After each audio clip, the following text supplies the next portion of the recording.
Hello, everyone. Welcome back to the Tales of Recovery. This is your host, Chris Alves, and I'm here with Leo Mars. Is that how you spell it? How you pronounce your last name? hmm Leo Mars. Yep. Yeah.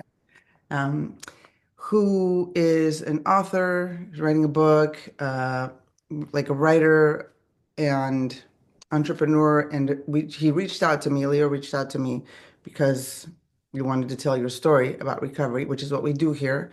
So I'm very excited to hear about. I mean, you're doing amazing things to help people heal in consciousness. And, this is what I like. I have to say this before we start because I think this is super important, especially for the younger people that are listening.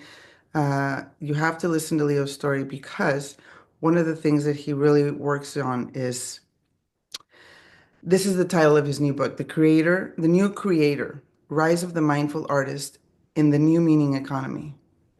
Call to arms for the next wave of conscious creatives shaping culture through presence, purpose, and design.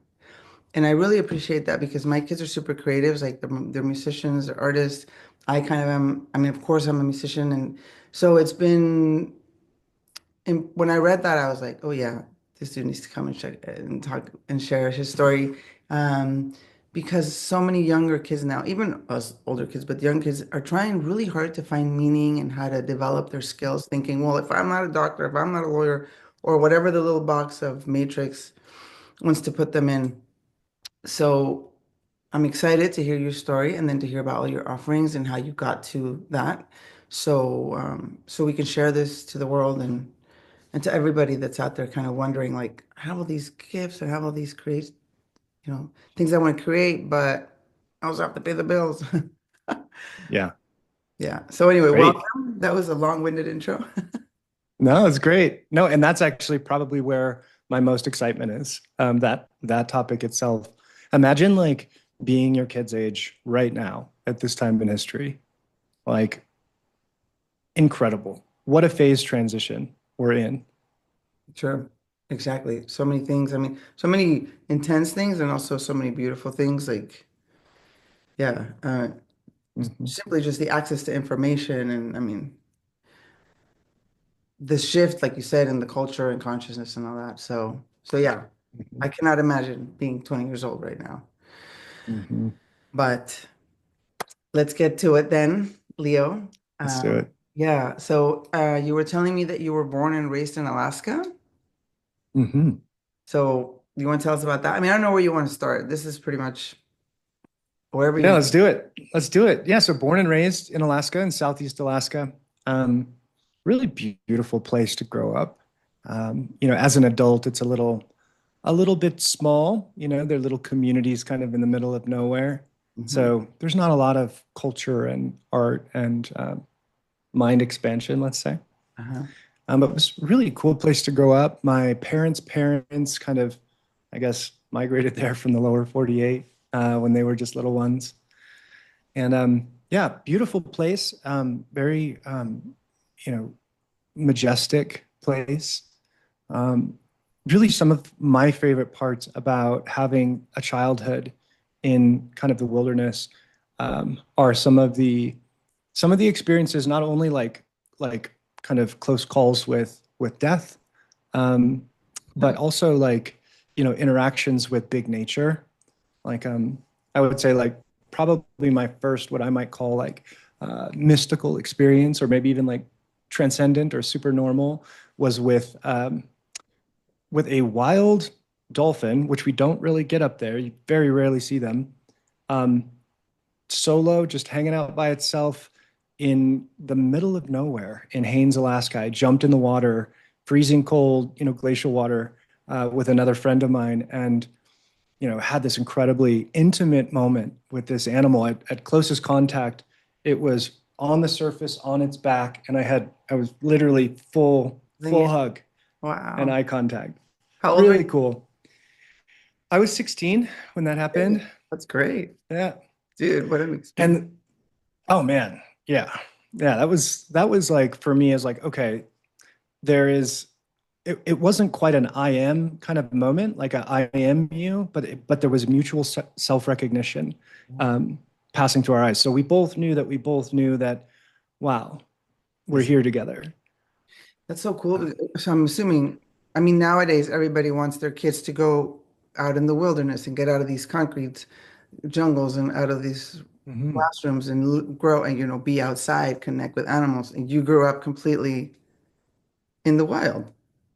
Is that Yeah, pretty much. Commute like little towns and sometimes like not even towns, like I don't even know if we'd call them a tribe, but towns as small as 110 people, right? okay, in the middle of nowhere.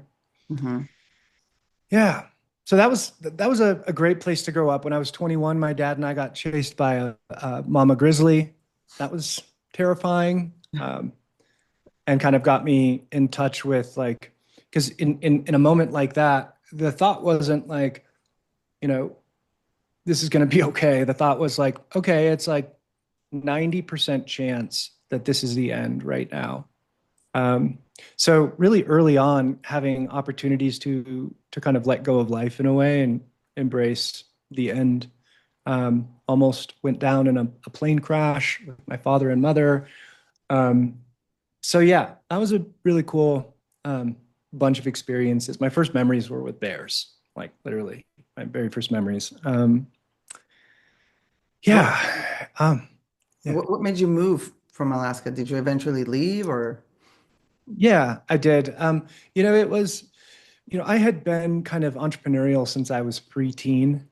And my first day of school, high school, my senior year, my very first class, which I don't think was by chance, was a small business and entrepreneurship class. And at the time, I didn't know that I was an entrepreneur, but I'd been very entrepreneurial, like very, very entrepreneurial. How do you mean? And had my first business at 12, had a marketing campaign, hired my best friend, had more business than we could handle, Mm. was able to kind of like, buy toys and stuff when my friends didn't have money. And, you know, by the time I was a senior, I was making more money than my guidance counselor who was telling me to go to, get an MBA. Right. And I was like, no, fuck this. And like literally dropped out of high school halfway through my senior year, was like, I'm an entrepreneur. I'm going to conquer the world. Yeah, yeah, yeah. Um, but it was, it's very, it's very small up there. So if, I didn't have my first like art experience until I was 25 years old in the big city. Like I didn't even know what art really was. I thought it was just making pottery and, in class. Um, so, and there's a lot of alcoholism and drug addiction and depression up there as well. Yeah. Um, So there's different parts of, yeah. yeah. But body wise, I'm assuming, um, I mean, I do a lot of somatic training and somatic body work. And so I'm assuming that it was a good training to be in your body surrounded by so much nature. You know, I mean, regardless of the alcoholism and all the trauma that's up there, I'm aware of that. How was it for you moving towards like a city place or somewhere where it wasn't so surrounded by nature? And also, I mean, did Yeah. you have any issues with alcoholism or you were too busy with the entrepreneur stuff? Yeah. Yeah. I think I've probably got a migrating addiction. I've got, I have, family who are alcoholics and drug addicts throughout, kind of sprinkled throughout. But I've never like had an issue with any specific substance. And these days, like I do so much like active breathing that I'm like I rarely use substances. Yeah. Get high on my own supply. Mhm. Um, but yeah, it was, to be honest, it was thrilling. It was, to get out of a small town. I was pretty much always a big fish in a small pond up there, even moving around to the different schools and dealt with the whole, the challenges of that, dealt with a lot of um, jealousy and insecurity of insecure men. Actually have probably some of my deepest wounding that I still have to work on is triggering insecurity in men and how to navigate that when it just feels totally unjustified or whatever. Right. Um, so, when I started to get out of Alaska, it was really thrilling, and I felt like I fit. Other people with big egos and big dreams. Um, Where did you go? So That's all. yeah, yeah. So I spent a lot of time in, and this is like it's a small city, but in Denver. So I funded a business when I was 23, a startup in Denver, and started to kind of like build more roots in Denver. And then I opened a nightclub and four-star restaurant, which was kind of a big deal. It was, voted top of the town, best of Denver. I had, A-list celebrities coming through and, you Wow. know, wanting me to eat with them. And, so going from the middle of nowhere, and then, and I had a business with my father in my early 20s. So I'd be going kind of back and forth from the woods and nobody and no thing to this kind of like, I'm in the newspaper every other month and like Um, hanging out with A-listers. And What kind of restaurant was it? Hold it on, I'm was, gonna move this lamp real quick. yeah, quite a I'm contrast. So we called it New American Cuisine. The my executive chef, Eric Roeder, he had actually won Food and Wine Magazine's Colorado Chef of the Year the year he was on my payroll. So, I mean, one of my like, if I have a superpower, it's attracting awesome people, Mhm, and I end up getting credit for that sometimes. mhm. Um, but we called it New American Cuisine. He had just sold his restaurant called Bistro Vendôme, which is a French restaurant. So I would say it was like heavily kind of like French influence, but it was a fusion. And our big focus was on kind of small plates. So I wanted to create a place that was kind of between a pub and a club. Okay. Um, and at the time in 2006, we didn't really have any of those. It was either like, you're watching sports and, drinking beer, or you're, you know, so Punchy, call it here in what's that? I have some teachers, like older Mexican elders, that Yeah. call that music the unchi punchi, unchi punchi. Yeah, Yeah. Yeah. So that was a really fun contrast. And to be honest, like I think I did it well. It felt natural. Um, but it definitely was like an ego move for me as a kid. It was like, I had enough money from my other businesses. It was kind of just like a jewel in my crown. And it might have been what led me to 2 years after opening, having a kind of non-ordinary experience in the shower one random morning. yeah. Um, What's up with that? What yeah, happened? yeah. Drug So free? I was 27. I'd been running the venue for 2 years. I think I was kind of like in a low gear. Like I wasn't Okay. like frustrated. I wasn't like, really having any particular struggle. I'd kind of, I think, matured as, are you there? Yeah, I'm here, but let's see. Because this internet, I mean, I have full Wi-Fi. Just Can you want to hear make me? sure that we're still connected here. We Yeah. froze. Give us a moment here. All right, we're back. Sorry, I was We're back. looking, everyone. Thank you for your patience. Well, it's just going to go straight up with them, so whatever. Okay. Great. You were talking about how you're 27 years old, you have this super powerfully fun restaurant in Denver, restaurant, club, pub. Oh shit. Did you freeze again? Let's see. Yeah. So Okay. So I'm not sure if it was, maybe I like gotten to some kind of like a saturation in a stage of psychological development or what. I don't know what induced the experience, but I was visiting my father in Juneau, Alaska, and it was maybe 6:45 in the morning.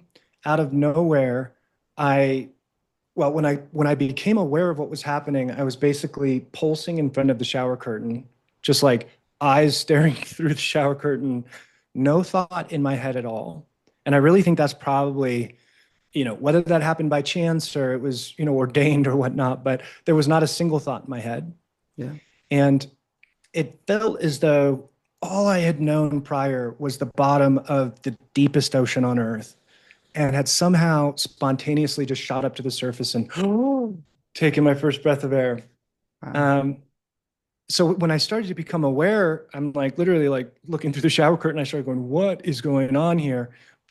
It started to dilate, Okay. and without any, I had no like meditation practice or any form of like self practice or training. It was so precious. I was like, I pulled back my awareness of the state and expanded back into it. Wow. Um, it was a sense, it wasn't out of body. I was still looking through my eyes, but I had no sense of local self. So I was, you know, basically suffused through my perception. So beyond the walls of the bathroom, beyond the walls of the house, beyond the stratosphere of the earth, I was. Mhm. Mhm. And towards the end of that experience, I might have stayed in that state for another 2 minutes. And then towards the end of it, I went, this is just kind of a habit I have from the time I was a little kid. I like to like tag trees, like, if you will, like metaphorically. You know how like if you get lost in the wilderness, you want to like Yeah. tag the trees or whatever. So I knew it was coming to an end and I went, Leo, never forget this is possible in this life. And you finished my shower, didn't even really know what had happened. I'm drying off. I recognized the towel against my leg and I went, oh, that just happened. And I fell to the bathroom floor weeping with joy. I was so excited. And I knew from the moment, that I recognized that state, I knew that, all like this is the big one. This is the big, enchilada or whatever that the greats have been talking about. I didn't think that I was someone who, was anywhere near evolved enough to experience something like that. Yeah. It's interesting that it happened when you went back to the land. Mm-hmm. Hmm. Yeah. Yeah. Maybe there's, And my dad, yeah. yeah, my father's one of my best friends, and he's probably the safest human I know. Could have had a lot to do with that. Hmm. Who did you tell? I mean, did you go out and tell him, Dad, this just happened? Everyone, Yeah. everyone. Yeah. Yeah. Yeah. And I thought I was crazy for about a day. The next day I was on Google and I would love to see the search phrases that I was looking, but like, am I crazy? What just happened?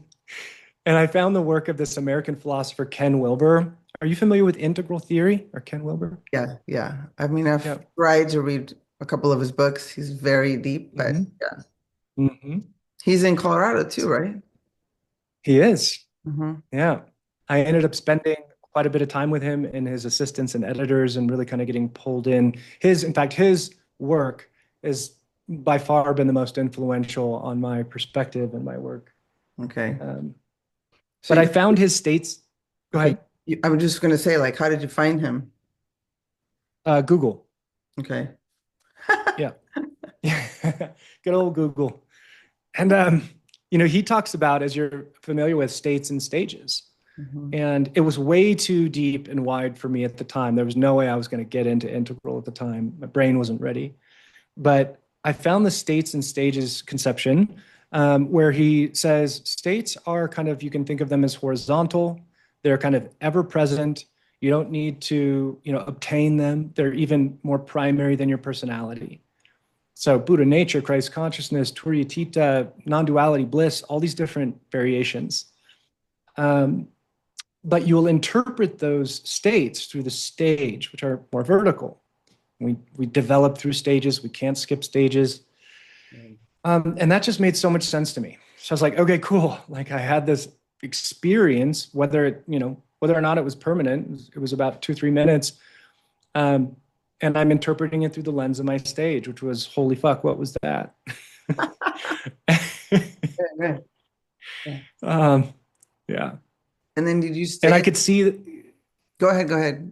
You could see what? well, I could see that I was at orange in spiral dynamics. So my stage of development was not very evolved, which was a little bit of an ego kick to my ego. But at least I knew I wasn't crazy.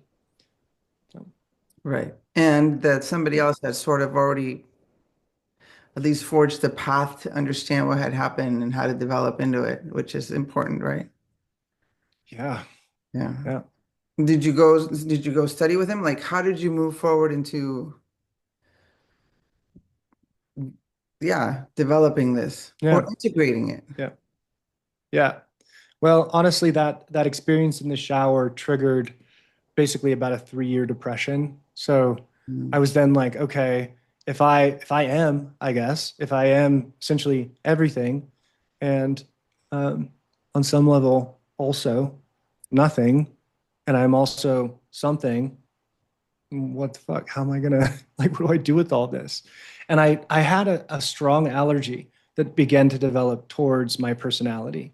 So I went into a lot of self-loathing and judgment of myself, and um, I, spent my whole adult life trying to impress people and, you know, intoxicating people, with a nightclub, selling millions of dollars worth of booze and marketing essentially a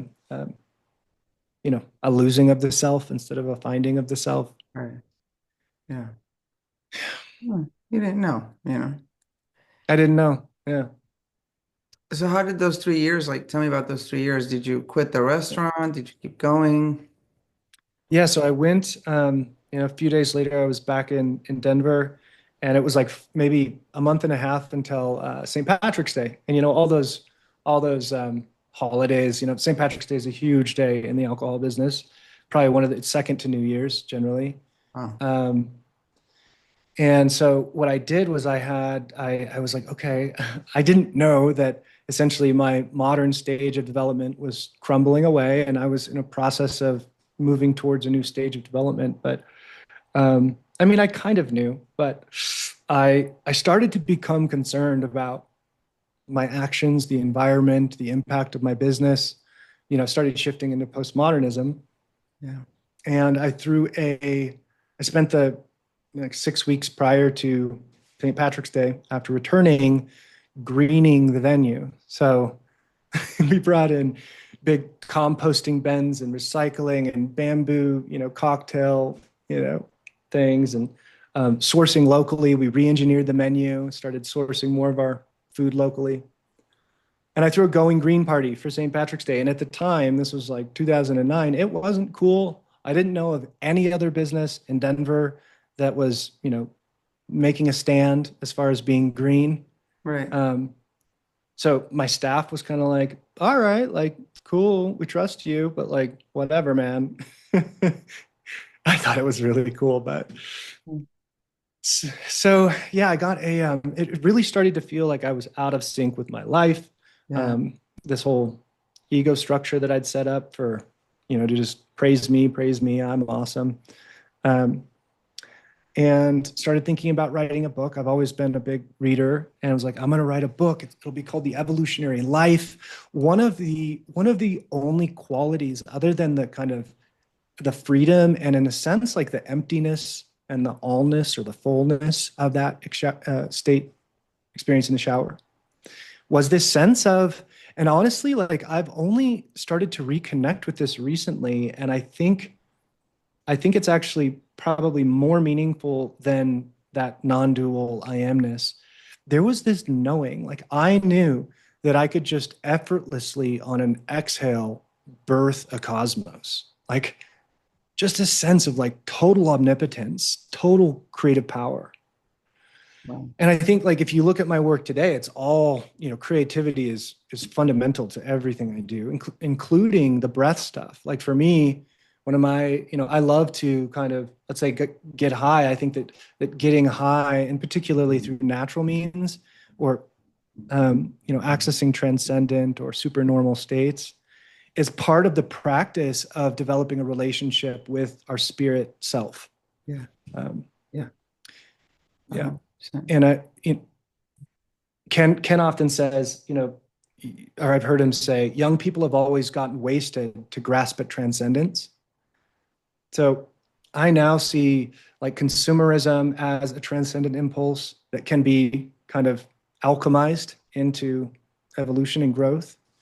We want to change things. We want to be different. We want to transcend our, lower nature, our depression, whatever. Yeah. So creativity is fundamental to my work. And I think it ties back to that. I knew first of all, that is what the gurus have talked about. That was enlightenment. And though it was temporary, I knew that was enlightenment. And I also knew that it was creative. It was full of creativity. Right. Yeah. That's really cool. That's so interesting. I had an experience similar to that many, many years ago.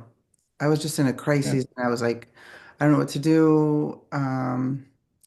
My family, we'd gotten in, I'm Mexican, completely outgrew and decided no religion. I'm going more for the nature, Temazcal, our ancestors' tribal stuff. But when I had my first baby, just the trauma clicked, and I was like, oh no, we need to go to a church. And for a few years, we went to, I was really going through it. So whatever. I ended up going into this little religious organization, and the whole time I was like, this just isn't working out.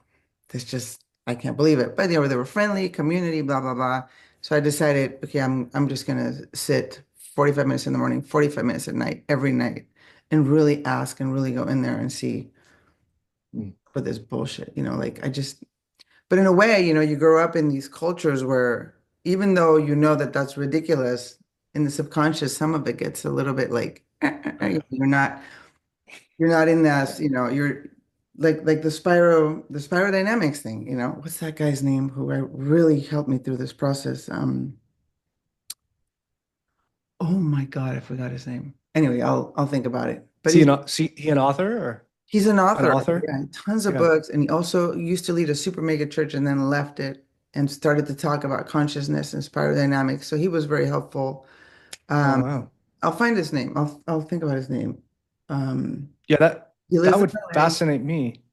He Yeah. lives in LA, and I'm gonna find his name. Uh, It's not Lou. oh, oh, oh. Gosh, Is it the black man, Beckwith? No. no, no, no. He is total white guy. Very cool dude. Leo. He wrote, I don't know. Jesus Lord. I mean, if I look through the Audible stuff, I'm sure his books will be there. Anyway, I'll keep looking at it. But I started to meditate.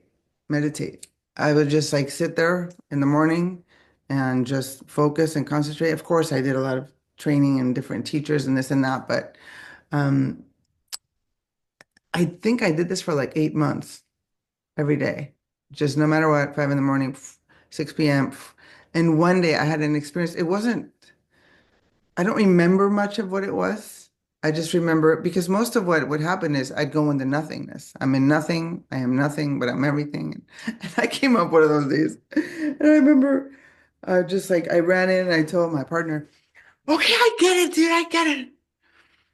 Because we were like, who's God? What's not God? The religion, not the religion. We already knew. And I was like, Yeah. God, I can create everything. It's me. And he was like, whoa, calm Whoa. down. What's wrong with you? I'm like, no, you don't understand. Like, I saw it. I felt it. Yeah.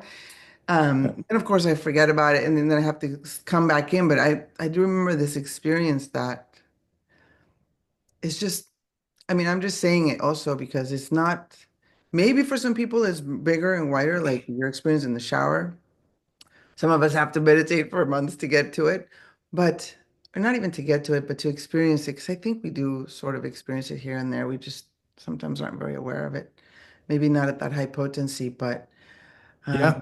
but we do have this inside of us. And I think that's the shift that's Yeah. happening in consciousness right now, Yeah. more awareness of it, more Yeah. freedom to be in it. Yep. So Hmm. very You have cool. the psychedelic renaissance at the Yeah. same time, which is definitely teeing us up for that. Entheogens. Yeah. 100%. So were you raised Christian or Catholic or? Yeah, I was raised Catholic. I mean, sort of. My dad was very, very Catholic. My mom did not give a shit about it. She was more like Mhm. seeking. She went to Church of Scientology for a little bit, and then she'd look at the other Mm. things. She was more of like a free spirit, but she was seeking. She didn't really meditate, which I think would have Yeah. been a better idea for her Yeah. than trying to find Yeah. some cult that hooks it up. But yeah, very Mexican, very Catholic. Unfortunately, Okay. I'm a recovering And Catholic, the I say. I feel you. I'm a recovering evangelical. Did you ever make it to an evangelical church? You said I you did. tried something out. I Yeah. did because I mean, I thought the Catholic thing was just ridiculous since I was little. But like I said, when I had my first baby and when we had moved to San Diego, there was a huge, huge mega church right where I lived. And I just showed up there one Mm. day and I was going through it with my partner and all these issues and, a little baby. And they're like, hey, welcome, welcome. Mhm. There's childcare. Everyone was so nice. The band was Yeah. amazing.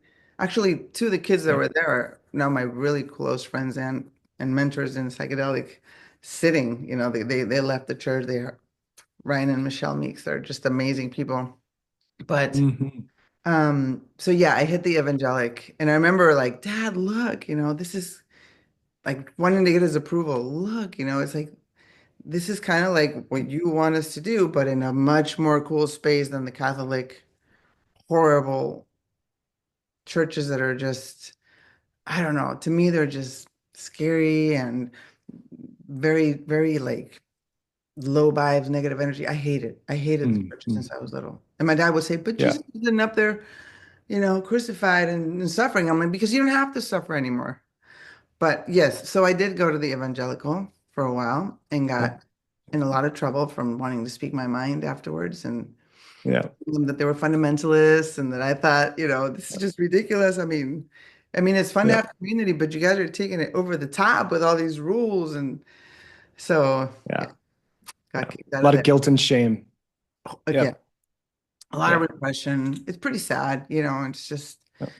but, I give the church 40 more years and it's out, especially with I the, feel you. Mhm. Yeah. And maybe even less. I mean, with the acceleration with quantum computing, add that to AI, and we're just going to have all the answers. Like Yeah, we're going to know why this works and that works and what's myth and and mythology is obviously really useful. It helps us to contextualize reality. Um, right. Yeah. well, I'm glad you got out. Yeah. Yeah. I mean, it took some time, but Yeah. anyway, back to you. You said you were Yeah. also you were also Yeah. at evangelical church in Alaska I or was, oh, yep. Yep. I grew up in private Christian school, and there was a kind of an evangelical ilk in our family. My father was a deacon of pretty much every church we were ever in. Um, yeah. And I started asking questions. I want to say it was around 10. And I can see like, oh, I was shifting into modern orange spiral dynamics, rational at around 10. And I remember asking questions of like some of my dad's best friends, like these elder men who I looked up to at the time, mhm. and really getting like a lot of like triggering these elder men in such a way that it was traumatic for me. I was like, oh shit, don't ask questions. Like Oh, just just read the Bible. they couldn't handle it. It couldn't handle it. No. Wow. But So when I turned six, yeah, no, go ahead. When you turned what? when yeah, when I turned 16 and I could now kind of drive myself, I was responsible for carrying myself around. I was like, oh yeah, I didn't make it to church today. Rob Bell is the name of the guy. Rob Bell. I'll have to Rob check Bell. him out. Yeah. What a story. Love Oh, it. yeah. And he did when they sent me this video of the whole explanation of the spirodynamics and the evolution of consciousness, and I was just blown away. Like, oh, they should teach us this at school instead of Oh yeah. Yeah. anyway. The whole deconstruction process is a huge thing, but even now, I think it sets at least some form of connection to spirit, right? Hmm. Even though it's distorted by Yeah. multi rules and stuff, but at least for me, it was always the music. I don't care what music it Hmm. was. I was just like, yes. Yes, yes, yes. And the community. It's And that like I love that. Like, yeah, we've got childcare. Oh, we've got donuts and coffee and great music. All the best churches do those three or four things just really well. and friends that are Yeah. nice until they're not. But Yep. anyway, Yep. Till they see you drinking some wine. right. Or having And you're friends that are going to hell. gay. Oh, they can't be gay. I'm like, Yeah. what's wrong with you? Yeah. But anyway, lived and learned. That was an experience, Yeah. part of the journey, part of my whatever the stages. Yes. And Yeah. In fact, that's something I wanted to check in with you about. Are you familiar with the book series? I think there's two, The Road Less Traveled and Further Along the Road Less Traveled. I'm familiar with it, but I don't think Uh, I've read it. Scott Peck, psychiatrist and great writer. The biggest thing I got from that series was this like basic idea that basically, when we move out of, let's say, the chaos of ultimately it'd be like magic, strive, drive, these earlier stages of development. It's the institution, and that could be military school. It's often church. It could be AA. It's a number of different, but anything that can create some orderliness in our lives. That's why the church ends up getting so many single moms and recovering addicts and things like that. It's Makes a sense. form of institution. Yeah. Right. Some form of structure and Mm-hmm. and it's usually pretty dysfunctional. I would say, I used to say like the pastors or the people of these institutions are like your second set of dysfunctional parents that you grew up with. Didn't give you what you needed, so now you're over here trying to figure it out until yeah, Yeah. it's part of the evolutionary process, I guess. Um, Mm-hmm. so I'm assuming you just got out of it and went to do the restaurant and had this experience when you were not already going to church, Oh right? yeah. Yeah. And I so was very secular. Yeah. yeah. So when you go to talk to Ken Wilbur or start working with them, can you tell me like, okay, what happened? Did you start meditating? What teachers did you sit Yeah. with? How did Yeah. it grow into what you're doing now? Or even Yeah. before getting into what you're doing now, how did it grow into helping you get, yeah, integrated, make sense of it? Yeah. Yeah. So are you familiar with Adi Ashanti? Yes. Mhm. Yeah.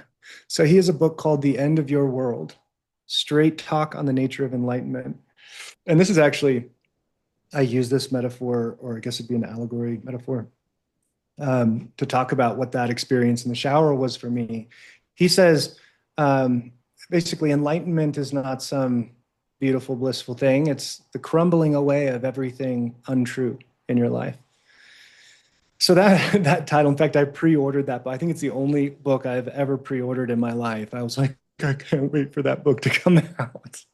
Yeah. So it was like, thank God someone's being real here because my life is just falling apart.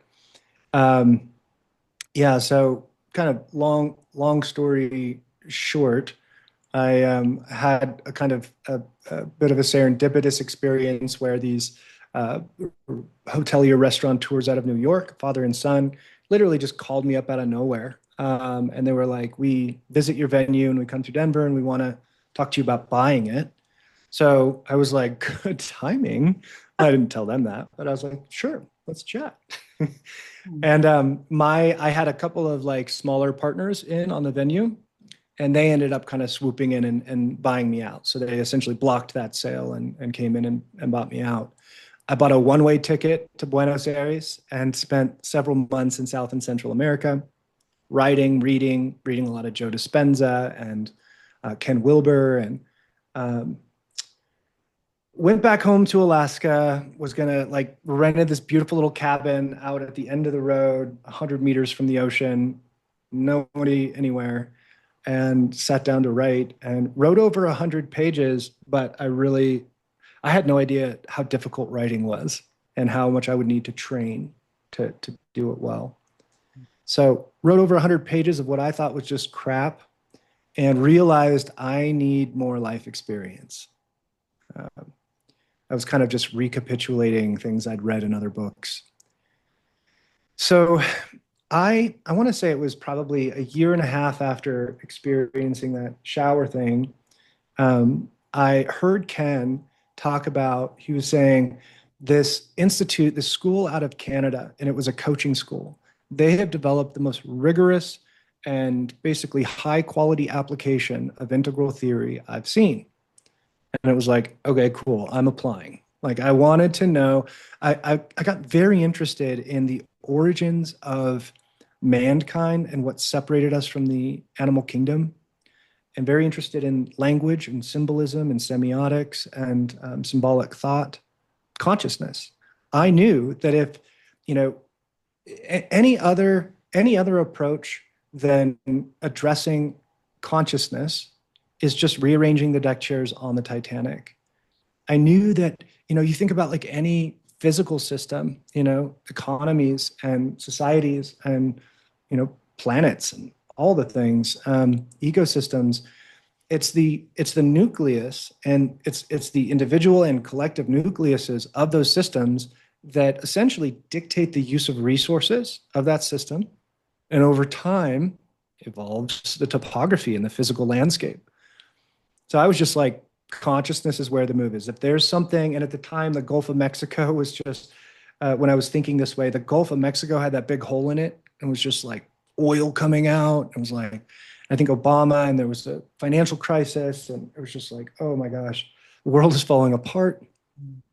But I knew that like the most important work is in consciousness. Yeah. So I went through this 2-year program out of Canada. I was flying back and forth into Toronto and Vancouver. And at the end of this 2-year it was a coaching school. And most of my comrades were like, they were therapists and counselors. And apparently the director of the FBI went through. It was like this elite group of like, they're definitely postgraduates. I was the youngest guy in the group. Most of them were working professionals. What was the coach? And it was called Integral Coaching Canada. And I didn't want to be a coach. I just wanted to understand human evolution. Yeah. And so at the end of this program, we would do these week-long intensives where we'd fly in and we'd all just like, put in this like 90-hour week and losing sleep and bending our minds and hearts. And then we'd go home and we'd practice and continue the work, back wherever we lived. So at the end of this 2-year program, the last week was in Boulder, Colorado. And the real highlight of this final intensive was that at the end of the week, we were going to go to Ken's house and chat with Ken. And by this time, I had absorbed hundreds and hundreds and hundreds, like all of the, the Integral Life archives, all the audios, Ken talking to, rock stars and ex-presidents and, authors and movie makers. And so I really absorbed integral theory pretty deeply. And, I don't think of myself as a philosopher. I definitely, like, I wouldn't say that publicly. I wouldn't position myself publicly as a philosopher so much. But we went to this week, this last day with Ken. I was one of the last people to go up the elevator into his home. The elevator doors open to his living room. His next door neighbor's Carmelo Anthony, like, out of a movie, big philosopher vibe. Well, you know The Matrix. I've heard you reference it. Have you seen Ken in the Philosopher's Notes, on the Matrix Philosopher's Notes? No. So there's in the DVD set, there's a Philosopher's Notes, and Ken is actually a primary teacher and close friend with the Wachowski brothers. Okay. So I'm gonna look into that. Very Matrixy vibe. By the time what? It's just scary, I mean, it's like, whoa, what the fuck are we even doing here? But yeah, it's exciting as well, Yeah. And Ken looks like this alien intellectual, big bald head, little glasses. So I was one of the last people to get into the elevator. By the time I get up there, all the good seats were taken. And I'm like, okay, I plop down right on the floor in front of the front row, sitting right in front of him. And at the end of this like 2 or 3 hour kind of lecture dialogue, I was getting some books signed, and one of his assistants got my phone number. Next day, shoots me a text and is like, hey, do you want to come meet with us on Saturday? It's just us and Ken. I was like, yup. Canceled my flight, stayed with a friend, went back the following Saturday. It was just maybe 4 of us, a couple of editors and a couple of his assistants. And Ken's like, what you doing here, buddy? I'm like, well, I kind of fell through the forest floor and I'm sitting in the wizard's room home here. So he invited me to come back and spend my Saturdays there with him and his kind of inner circle. And that had a huge influence on my perspective. I started developing right at that time. I said, okay, I'm going to really develop this evolution by intelligent design concept, framework. There's something in this that I need to understand. And it really started to become like a full-fledged kind of designer creative. It was like, oh, wow, look, you've got a history of building beautiful things. And I felt like creativity was, I still think of it as one of the like most creative acts that we can engage in. One of the most spiritual acts that we can engage in. Yeah. I think if we're not being creative, then we die with inside, which is why there's so much depression and anxiety because it's just, yeah. I totally agree. Totally agree. I mean, in some ways, like, think of like Eros and Agape, like the Greek concept of Eros and Agape. You have like this erotic love, and then you have this parental love. You have chaos or Solve, or Shakti, and then you have, order, coagula, organization.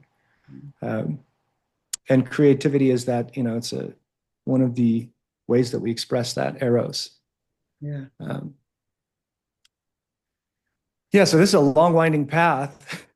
Oh, it's great. I'm having a great time. I mean, that's Good, good. so, I'm just like blown away by like, okay, Ken Wilbur tells you to come and hang out with him every Saturday. So then you get, one-on-one training and Yeah, yeah, just get a connection there and what were they doing? Were yeah. we meditating or just discussing or? Yeah. Well, first of all, I was the dumbest guy in the room, hands down. I just accepted that like 40% of this is just going over my head.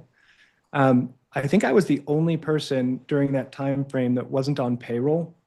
So everyone else this was his team, right? And then Leo over here.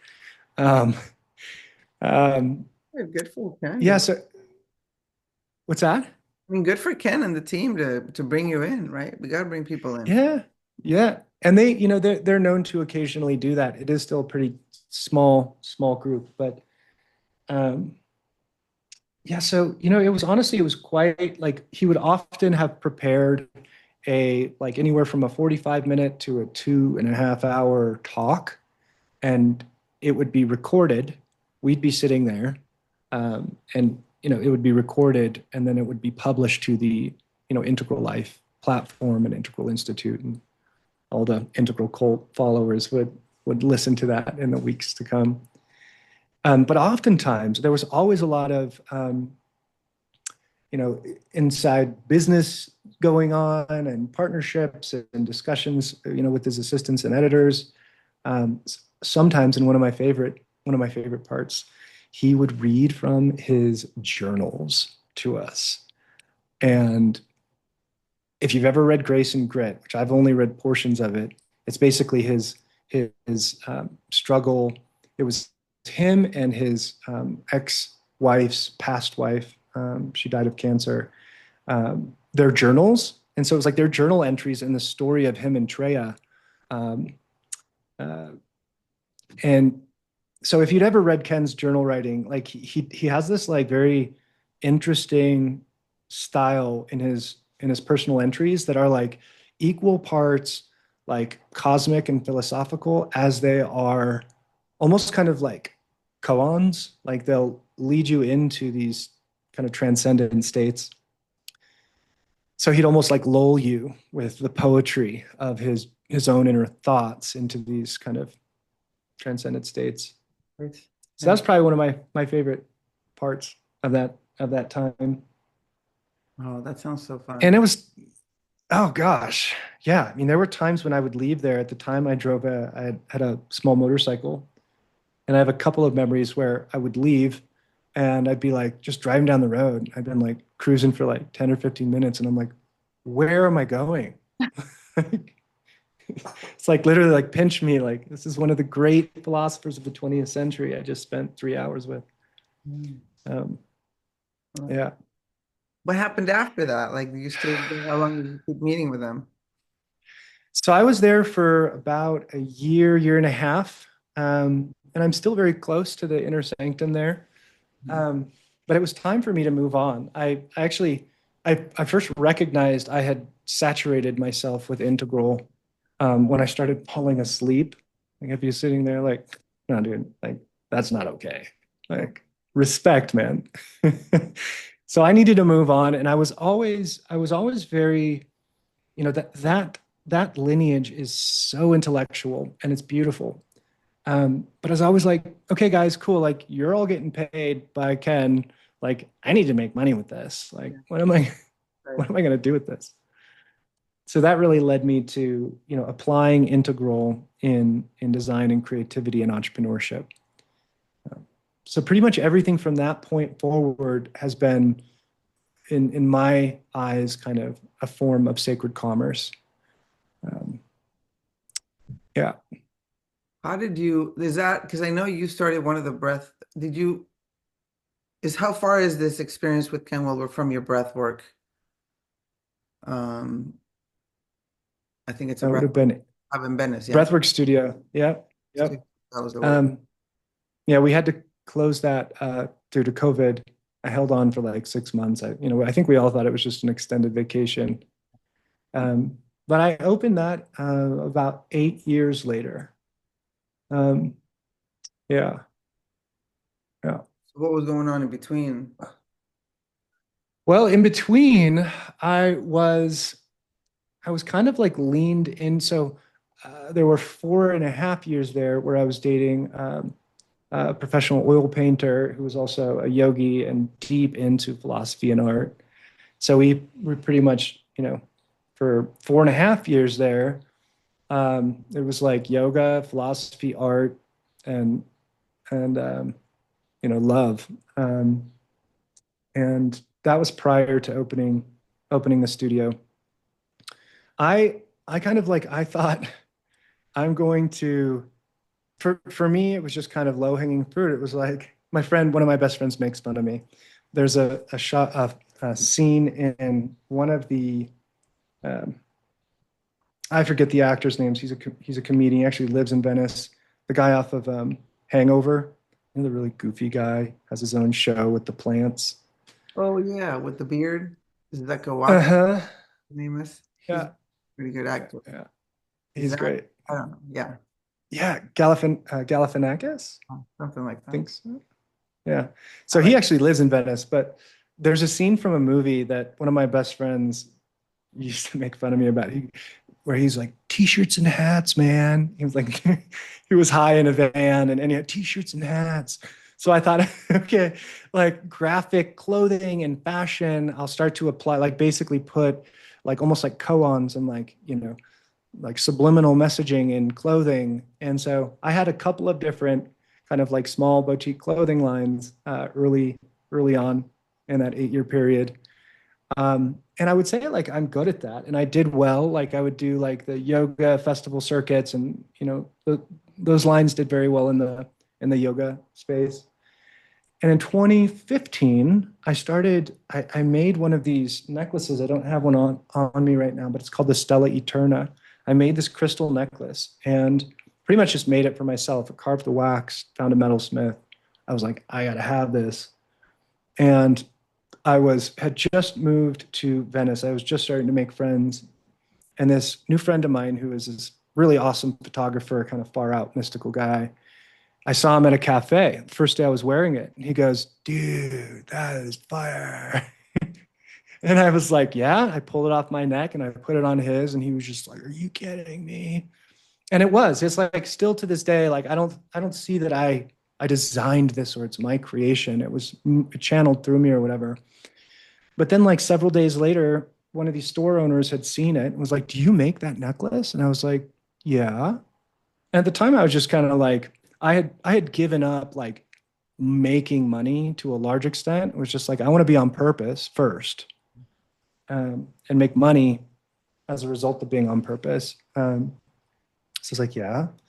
And this one was like, okay, we'd like to carry them. So I went home, I developed a full kind of collection. And then eventually, like, that was a whole ride in itself. I still make these necklaces. Bless you.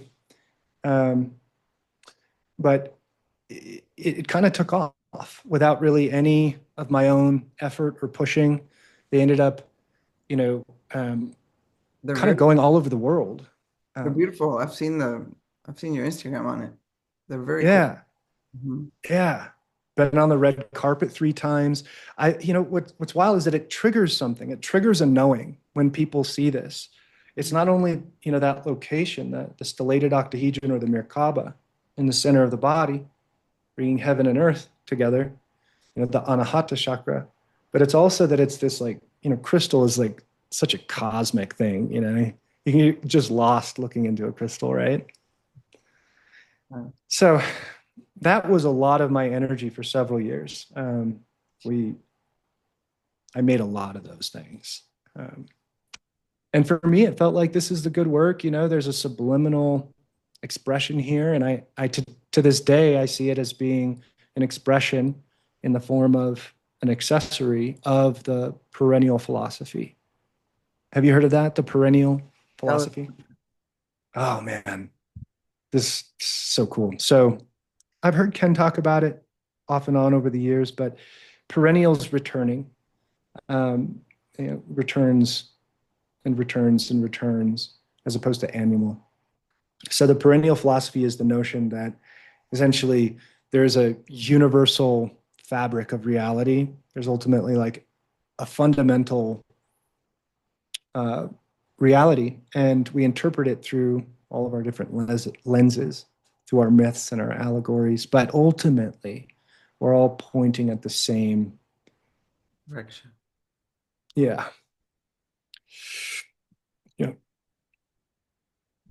So that was fun, and still feel like I'm in service to Is that. that what you mean by perennial philosophy? That no matter what, we're all sort of going towards the same direction of evolution, or That well, it also so it encapsulates it basically that the stellated octahedron. I don't like to call it a Merkaba because I think there's a lot of kind of woo woo around um, that I like to kind of stay clear of. or what do you call it? Because to me, it's the shape is called a stellated octahedron Okay, octahedron. Mhm. or a stella octangula. So it's essentially two three-sided pyramids or tetrahedrons interpenetrating.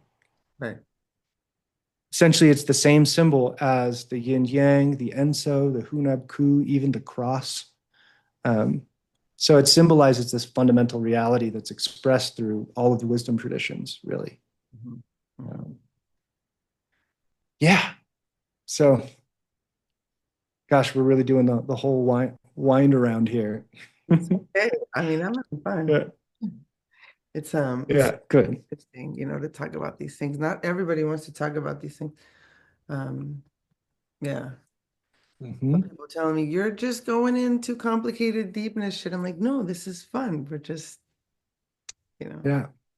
Um, so then Reality is complex. it is. It is. Yeah. Yeah. I mean, sometimes it can be too complex. Sometimes I just want to go out in the woods and not do anything but dance around the fire and look at the stars.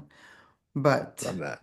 but it is I think it's just part of being a human who's wondering. Like we all want to know what's going on? What are we doing here? What's going to happen when I die? Do I even die? I don't think I die. Sometimes I have it all Hmm. very clear, and then 2 days later, the body pulls it back in, and I'm just like, what am I doing? And then, Hmm. then he Hmm. flows again. It's not like, I mean, I don't know how it is for you, but it's like a constant practice of remembering. Maybe even this perennial thing that you say, it's like it comes, Yeah. Yeah. dies, it comes back, it dies, it comes back. Yes. And there's something I haven't I haven't said in a long time, but I think that we have to forget to remember. Mm, yeah, It's like that's how we know anything really, is that we have to forget, else we can't know. right. I'm curious what because you were saying like this is something it's been a big theme for me is like you were saying you you know obviously we all have good days, we all have good days, we all have bad days. How have you, as you've grown in your path, how have you found ways to kind of keep things steady and maybe let's say spend more of your time in the upswing of life? If Yeah. that's even the aim. I mean, maybe that's not the aim. I don't know. I mean, I think we think that's the aim, right? Hmm. Have it easier. I have found the main thing for me is to stick to the practices, you know, whether I feel like it or not. Wake up, sunrise, sit in the sun, do some meditation every day if possible. I go to yoga, I try to walk around, and I spend some time in the garden. Like my main thing Mm. for me is slow mornings and to stay in the practice. The day might be good, the day might be bad. I might have some amazing experience, I might have some good businesses or not, but as long as I practice and also, just connecting to gratitude. Because there'll be days where I'm talking to you and I'm like, yes, consciousness and the spiral and the conscious, and I remember and I can go back and it's so good that you're here. I really am glad that we're doing this recording. And really excited to meet you. This has been a lot of fun. Yeah. But to remember like, wow, it's been such a journey. For me, I mean, from knowing when I was 6 years old that the Catholic Church was a bunch of bullshit, I'm like, I'm just gonna go do communion. But you haven't done your first communion. Yeah, but that's a bunch of, and I went up there and I got the communion and I sat down and I'm like, Oh. they're lying. They're lying. I don't feel anything. What do you mean this blood? You know what I mean?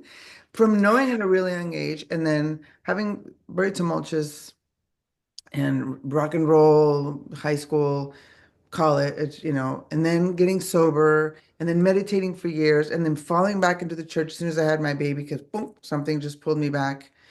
And then getting out of that and then doing way more like out of my native Mexico roots. And then I can still be here one day and just thinking, life sucks. Yeah. So it's not like, grows on the up about, but it is good to see. And I do think what you just said about we have to forget to remember. Because there's some points where I'm like, I'm reading all these books you mentioned. I'm reading and I'm reading and I'm taking lessons and I'm going here and I'm sitting with this teacher and that teacher. And then sometimes I'm just like, you know what, girl? What is all this knowledge? Just sit down on the earth and breathe, you know? Yeah. Bring Yeah. some friends over, take out the guitar, sing songs, and laugh. Yeah. Like shit, like Yeah. hang out with friends and have fun. So my main thing for me right now, and we're going to ceremony tomorrow with an elder from Nayarit. We're gonna sit with Abuelito Peyote. And my main intention is like, I just want to have fun and enjoy. And not in an irresponsible way of getting, I don't drink, none of that. I mean, just like enjoy and try to live in pleasure instead of like, but this has to be done, that has to be done. And like you say, there's going to be an order of things, but Mm. just more. And I think I'm getting a little better at it. I even forgot what your main question was, but how do you keep this going? Honestly, I think it's by having more fun. Mm. It can be really serious sometimes. And I got to study this, Mm. and the conscious is not, and this Mm. book, and Mhm. this Mhm. process, and Mhm. no, Mhm. we got to write this stuff. I got to go instead of, yeah, that's all good, but also we're going to die soon. So how much fun could we have while we're in these bodies? Mhm. Um, Yeah. I love that. in a life of service for sure, Mhm. you know, which is part of what this podcast is. Most of the work that I do is group work is always accessible, just like giving it away. Mhm. Keep what you got if you're not giving it away is one of the things I learned in years ago in AA, but which I don't go to anymore because yes, I don't like institutions and it has issues, but it was very helpful at the time in my Mhm. early 20s. So yeah, I think that would be my thing. It's just enjoying, especially that if this reincarnation karma thing or whatever, any of that is true, because who knows what is true. But I do think, well, if it was true, and I was born in this amazing country, Mexico, with so much richness, and then I'm living in San Diego and I go back and forth and I have this life where I'm at the beach all the time. There must be there must be something good here that I can um disfrutar. How do you say that? Disfrutar, enjoy. Because I could be in Palestine. I could be in Ukraine. I could be in fucking Afghanistan. But I'm in Mhm. Mexico. I'm in the United States. So that is already one of the things that I write in my gratitude, like, or just sense it in my body, like, Mhm. all right, this is a really trippy thing being in the human body. Yeah, I can Mhm. try to understand that all I want, but I really just like to dance and eat Nice. sushi, and do these That's conversations with beautiful. friends like you. Yeah, Yeah. Nice. you know. Yeah, you said a couple of things that resonate for me. The gratitude one is, definitely I would say the one of the newer practices that has become, in a sense, like it's a do or die thing, for me. Like I feel like I've done all the things, and while breath is really, really potent, you also said like sitting on the grass and breathing. I feel like coming back to the moment, and that's where the fun is, right? That's where the juice is, and also where we tap into our most vibrant, alive, intelligent self. Um, so that's definitely a big part of kind of why I do what I do for myself, first and foremost, and then through the breath for others. But the gratitude piece is definitely something, and I'm curious. Um, you know, for a long time, gratitude felt like a real heavy lift when I was going through something. Um, I found things like, being grateful for really simple things, almost like primes the pump. You're like, oh, wow, I've got a cup. Wow, I've got espresso. Awesome, I've got a dog. I'm alive. But some days I really struggle with that. And, speaking of like, having gone through traumatic experiences or, related with, let's say, psychopaths or whatever, been hurt or abused or whatever. How have you gone about getting through those situations? How has gratitude played a role in that? Has it played a role in that? And how do you feel like you're doing in your gratitude process? Hmm. I mean, I used to have like the gratitude journals. Mhm. First of all, when I got sober, like at 24 years old, after crazy years of sex, drugs, and rock and roll. And so just the fact that I could be not using drugs for 6 months was like, oh my, I couldn't believe it. So that was the Mhm. main, I mean, you know, I think that's kind of when I started to do some gratitude. But then years go by and then you get over it. And then sometimes it's homework. Okay, here's a journal. Okay, I'm glad for this. I gotta write 10 Yeah, gratitudes, blah, blah, blah. yeah. To me, I believe it's one of the evolutionary processes in life that the more you practice, the more you do some work in your trauma. Because we could talk about consciousness, we could talk about trauma, we could talk about we could talk about all of it. But I think it's the people that are doing the work that are really practicing presence that get it, that can sense gratitude, and it's not a homework because it has gone for me from not being a homework to actually being something that I attribute to years of being on this journey. And there's been times where I just, yeah, for sure. I mean, I was so grateful when, I mean, my sister gives me a hard time when I was sober. Maybe we were clean about 4 or 5 years when I got married. And, for me, there was just so much gratitude because it had been a crazy experience. Um, and I had like, I don't remember if it was, well, when you get married, they give you all these gifts, whatever. And I remember they gave me this set of pots and pans. And I would just I would just hold the pots and pans and I would be weeping, not because I had a pot and a pan, just because I was like, I can't believe where I was in Tepito and in the streets and doing these crazy shit and trying to get, the music together. And when I got sober, I recorded, we were signed and I recorded music. Everything was just so much better. So it was just this gratitude, overwhelming gratitude that I felt without really doing a practice of it. Mhm. Years later, you get into life, you get into mortgages, you get into kids, whatever. Then I had to do a practice, blah, blah, blah. Nowadays, it's hit or miss. I'm not gonna lie. I don't have a fucking, oh yeah, this is how it is now. But to me now, it's more of an embodiment thing. And it's a lot of cultivating that emotion, right? Standing outside. Mhm. I mean, If I'm looking at the sun, that's it. I don't need a journal. I don't need anything. I just feel the warmth in my body. Mm, That's it. mhm, Oh, what else? I one more day. Holy shit, it's so nice. Just lift up your shirt, let it hit yeah, the stomach, let it hit the eyes. So yeah. it's I've moved it into an embodiment thing. I can write it down, but writing it down is it's part of it. It's good to Yep. journal, it's good to write, but it's more of like smelling, the plants, putting my hands, Mm, um, mhm, picking up my cats, hugging my kids, hugging my partners. So that's I yep, I think now for me it's embodiment. I'm too mhm, much in my head.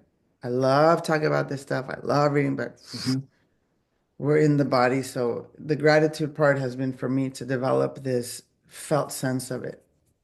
mm, You know, 15 years ago, washing the dishes, God damn it, I'm always washing the dishes. The kids don't know, blah, blah, blah, blah, blah. Now I yeah. wash the dishes and I'm like, oh, there's water. And I have and I get to wash this dish, Yeah, and so just yeah. that shift and then really feeling it, not just thinking that Mhm, I'm gonna brainwash my way into it, but mhm, so it's and I do think we live in rhythms and cycles like the seasons. So there might be a season where I'm just not feeling it. yep, And that's what it is. That's how I just tell myself this is how I'm operating right now. mhm, Bad. I know the sun will come out and it'll change and then it shifts, especially as women, we have different cycles and the hormones mhm, and then the moon's phases and all that. So I've also learned to sort of just let it go when I'm not in this amazing gratitude. It's like, well, who knows? Maybe it's some retrograde planet or whatever. It'll be fine mhm, eventually, you know? To just mhm. kind of accept Yep. it. Like, yeah, we're not like little gods running the show. It's just we're part Mm, of the planet and the, you know, the plants outside are sometimes green and blooming and sometimes they get a bug and they turn black and then eventually they grow back up again. That's mhm, sort of how I've been. That's kind of how I like to. That's been my perspective. mhm.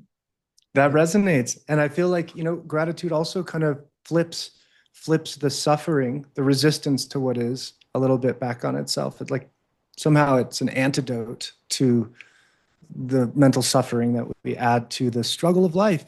Everyone's doing it. Everyone's struggling. Pain and suffering. exactly. Yeah. Yeah. I do a lot of work with Gabor Mate. I don't know if you're familiar with his work, Dr. Gabor Mhm. Mate.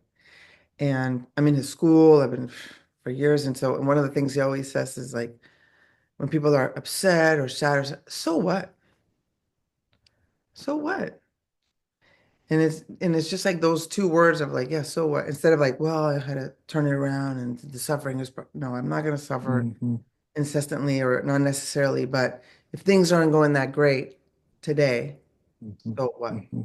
Mhm. It'll be because I do think we put, I don't know about you, but I do, and a lot of the women that I work with, a lot of demands of how things should be, Mhm. especially since you are the spiritual practitioner person and you're doing this kind of work. You should be, you should be, you should be.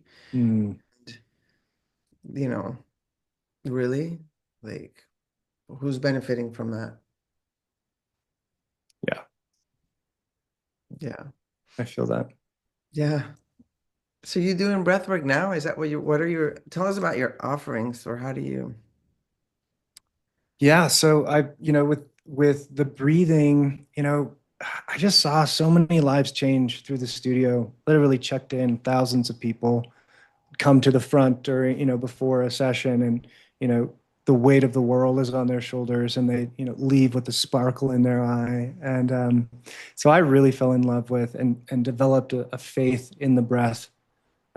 Speaking of like perennialism, I feel that it's um, the in a way it could be the perennial practice. You see it throughout the wisdom traditions.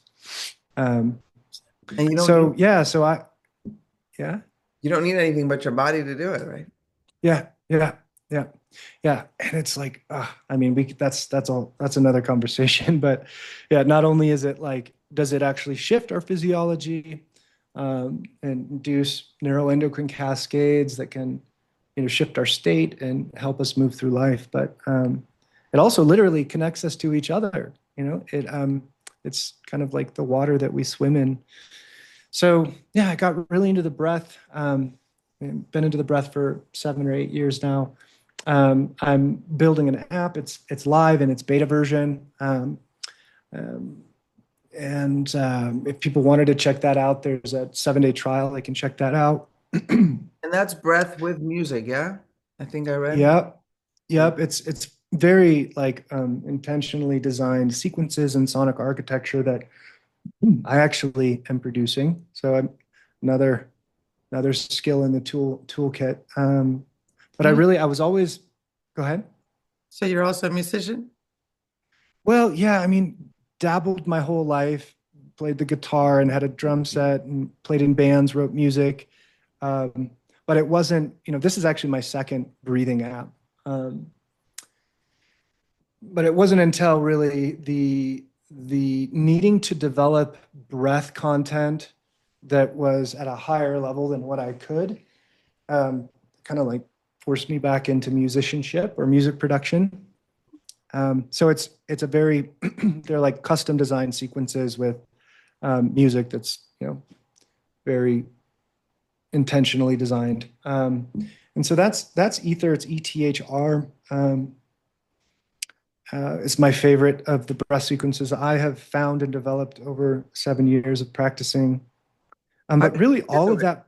Did you have an What's experience? that? Did you have any, like, how did you get into, you had an experience with breath work and then said, okay, I have to, you know, show Yep, this. yep, yep. Had many years of like very intentional psychedelic use where I would like fast for 24 hours and then do a heroic dose by myself, at home. Wow. Um, and when I found the breath, I was brought to a breath work actually like very early on before it was trendy. And I think 2015, I was brought to a breathwork class, holotropic breathwork class in Venice. And when it went hard on the breath, in fact, I've never breathed so hard again because it was way too hard. I breathed myself into, when I came to, I was totally tripped out. I wasn't even there. I had soaked my clothing in sweat and I was breathing really intensely and I didn't know where I was. It's a little too hard. But I knew that like, wow, that was really powerful. I don't know what that was or what happened. But then I got into Kundalini for a couple of years and really started to tap in to the breath. Yeah, so that's how I got into it. And like being big into the perennial philosophy, and I think that the psychedelic experience is no less credible than sitting in talk therapy or anything else. So I love that we can use like our breath, something that's free and literally right under our nose, to trip out and see God and dump DMT, endogenous DMT, and the other things, but also to excavate trauma and wounds and Yeah. ego and all that stuff. Mhm. Um, but for me, it's all in service of what I would call like a good life, a creative life, a connected life, an authentic life. So yeah, it all kind of ties into creatorship, and that's kind of my main thing, that in the book, and kind of developing other things around that. So That's cool. Well, so what do you think about, I'm wondering what your take is on this. Because, I had a really, really dear friend who, yeah, I've been meditating and doing breath pranayama for years and have experiences through meditation. That's kind of how I had that experience. But then also my mhm. friend Katie, she trained, it's not exactly holotropic work, but it's some other type of breath work. She came to my house, she did this breath work on me, she trained, and it was just like, wow. So, I started looking into it and practicing it for many years, offering it in my retreats, and I would see, just the power of it. But I'm curious what you think about this Kundalini, awakening things that people come in and that, because, I have some friends that would do that. I'd show up, I wouldn't feel anything. I don't know how empowering or disempowering that is, or what you think about it. I'm not trying to talk shit. Hmm. It's just, Yeah. Yeah. what your take on it or what your opinion on it is. Do you know what I'm talking about? I do. Yeah. And honestly, like I feel like I've got one foot on either side of the street on that stuff. There's a breath work. A lot of it also has, yeah. Like there's a breathwork guy that I follow who basically poo-poos um, essentially getting high on the breath and really is very pro like, you know, you want to breathe like this to build your VO2 max and you don't want to over breathe. And I kind of see the beauty and the benefits of these radical experiences, but also like, um, the more grounded experiences. My experience of like the Kundalini awakenings and being a part of that community. In fact, I have a Sikh name. I've been very deep into that space and yogi of 15 years. My feeling is that, a Kundalini awakening, I've seen probably more short term. When I say short term, I mean like a couple few years of, let's say, destruction that could do to somebody's life, kind of disconnect people from reality, or um, then I've seen like, oh wow, they went on to like really live their life of purpose and power. It seems to kind of like, in some ways, it can often um, induce a falling apart, if you will. Um, but I do think probably just based on like what I see as far as like first principles of consciousness and of the universe, it's probably all in service of that spiralic unfolding. And in this life or the next, we will Yeah. kind of integrate. Yeah. Yeah. Yeah. I think I What do was you? talking more about the Kundalini activation process thing where, because it's one thing if I come to your class and you're the teacher and and you're telling me how to do this and I have my own experiences. Mhm. But it's another if I show up to these CAP processes where they're like, lay down and I'm going to do this to you.